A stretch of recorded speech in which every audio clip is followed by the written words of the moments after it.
Friends, good morning అండి. ఈరోజు అయితే నేను బీరకాయ కర్రీ చేస్తున్నానండి. ఇంట్లో బీరకాయ పప్పు చేస్తున్నా.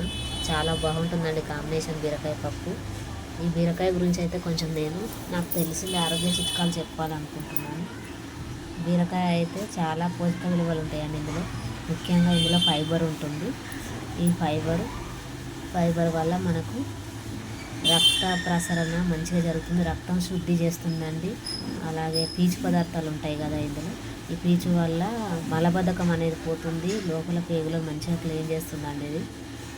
అట్లనే దీన్ని చాలా వరకు మనం దీని మీదకి వెళ్ళి తొక్క తీసేసి వండుకొని తింటాం కదా, కానీ తొక్కతో చేసి వండుకొని తింటేనే మంచి బలం ఉంటుందండి బాడీకి.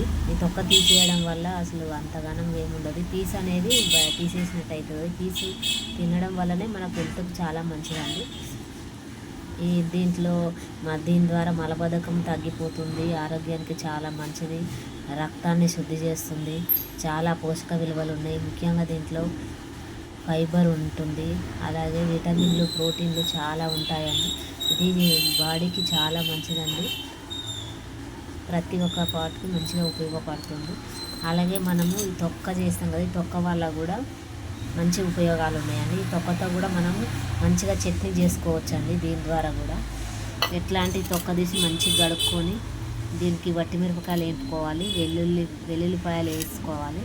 మంచిగా వట్టిమిరపకాయలు వేపుకొని దీన్ని కూడా నూనెలో వేపుకొని కొంచెం చింతపండు వేసుకొని మిక్సీ పట్టుకుంటే మంచిగా చట్నీ అవుతుందండి. ఇది ఇంకా చాలా మంచిది ఆరోగ్యానికి అయితే, బాడీకి మాత్రం.